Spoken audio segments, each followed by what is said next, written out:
नमस्कार, आप सबका बहुत बहुत स्वागत है मेरे चैनल AR लर्निंग जोन में। आज हम पढ़ेंगे लॉ ऑफ डिमांड का एक important topic, reasons for the negative slope of demand.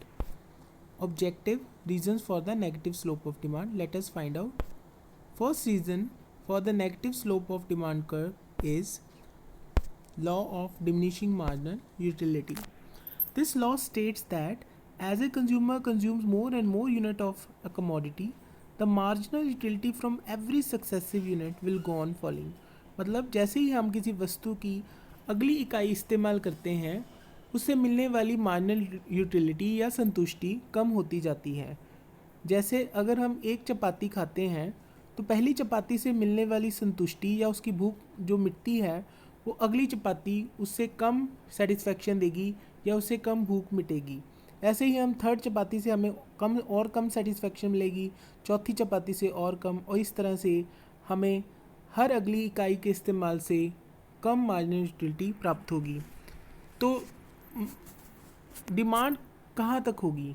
Demand होगी जहाँ marginal utility is equal to price होगा। आइए इसे एक टेबल से समझते हैं। इस टेबल में 3 कॉलम है, एक है कमोडिटी, एक है मार्जिनल यूटिलिटी और एक है प्राइस।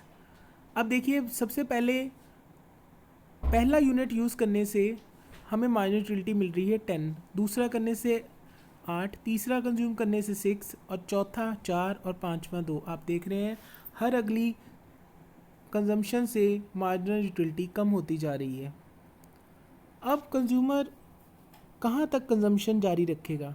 अगर इसका प्राइस 6 रुपीज़ फिक्स है तो कंज्यूमर पहला यूनिट अगर इस्तेमाल करता है तो उसे 6 रुपीज़ स्पेंड करने पर 10 मार्जिनल यूटिलिटी मिल रही है, जिससे उसको फ़ायदा है, वो अपनी कंजम्पशन जारी रखेगा। दूसरे पर उसको 6 रुपीज़ स्पेंड करने पर 8 मार्जिनल यूटिलिटी मिल रही है, इसलिए वो अपनी कंजम्पशन जारी रखेगा। थर्ड यूनिट अगर वो यूज़ करता है कमोडिटी का तो उसे प्राइस पे करना है 6 और उसे MU यानी मार्जिनल यूटिलिटी जो है वो भी 6 मिल रही है, वो अपनी कंजम्पशन कंटिन्यू रखेगा टिल यहाँ तक MUX यानी marginal utility is equal to price है। इसके बाद अब फोर्थ यूनिट अगर आप देखें तो यहाँ पे मार्जिनल यूटिलिटी कम होकर 4 है, और अगर वो प्राइस 6 रुपीज़ पे कर रहा है तो उसे सिर्फ मार्जिनल यूटिलिटी 4 मिल रही है। इसका मतलब उसको सेटिस्फेक्शन उसकी प्राइस से कम है, इसलिए वो यहाँ पे फोर्थ यूनिट की कंजम्पशन नहीं करेगा।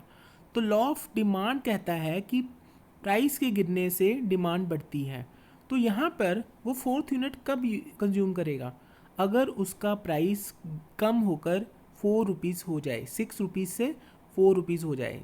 अगर ऐसा होता है तो उसकी डिमांड 3 से 4 हो जाएगी, यानी उसकी डिमांड बढ़ जाएगी। यानी अगर वो प्राइस गिर के 6 से 4 रुपीज़ हो जाता है तो फोर्थ कमोडिटी का जो कंजम्पशन है वो होगा, जिससे उसको 4 रुपीज़ स्पेंड करने पर 4 ही मार्जिनल यूटिलिटी मिलेगी। तो इससे ये साबित होता है कि प्राइस के गिरने से डिमांड बढ़ जाती है because of marginal utility. Second reason is income effect.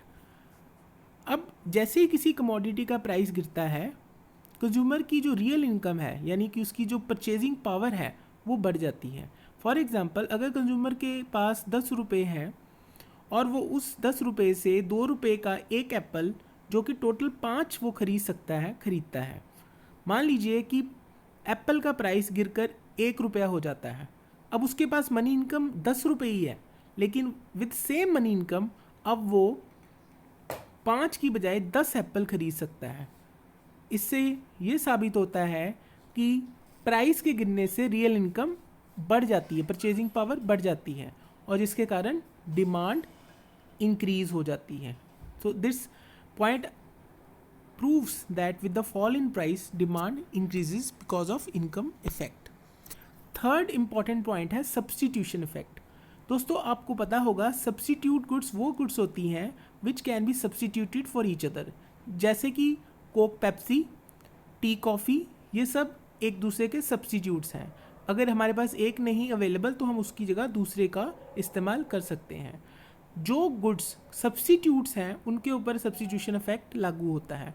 Substitution effect के कारण एक अनदर रीज़न है कि प्राइस के गिरने से डिमांड उस कमोडिटी की बढ़ती है।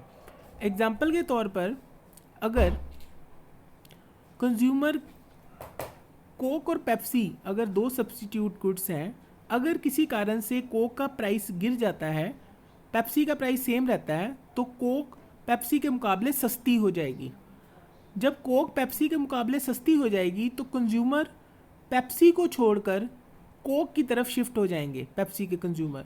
इससे प्राइस के गिरने से उसकी डिमांड बढ़ गई कोक की, क्योंकि सब्स्टिट्यूशन इफेक्ट भी काम में आया। पेप्सी के कंज्यूमर्स भी शिफ्ट होकर कोक की तरफ चले गए, क्योंकि कोक पेप्सी के मुकाबले सस्ती हो चुकी है। फॉर एग्जांपल, अगर 10 रुपये की कोक है, अब वो कम होकर 5 रुपये की रह जाती है और पेप्सी 10 की रहती है, तो कंज्यूमर क्या करेगा, 5 रुपये वाली कोक पीनी शुरू कर देगा और 10 रुपये की पेप्सी छोड़ देगा। इससे आप देख पा रहे होंगे कि प्राइस के गिरने से कोक की डिमांड तो बढ़ी ही, लेकिन सब्स्टिट्यूशन इफेक्ट यानी कि पेप्सी के जो कंज्यूमर्स थे वो भी शिफ्ट हो गए कोक की तरफ आ गए, जिसके कारण डिमांड बढ़ गई। चौथा इंपॉर्टेंट पॉइंट है increase in number of consumers. Increase in number of consumers एक अनदर रीज़न है जिसके कारण डिमांड बढ़ जाती है। इसमें कहा जाता है कि those who were unable to buy it at its previous price with the fall in price they will come forward to buy it. For example, अगर एप्पल 100 रुपीज़ kg है तो उसके बहुत सारे ऐसे कंज्यूमर्स हैं जो उसको महंगा होने के कारण नहीं खरीद पा रहे हैं।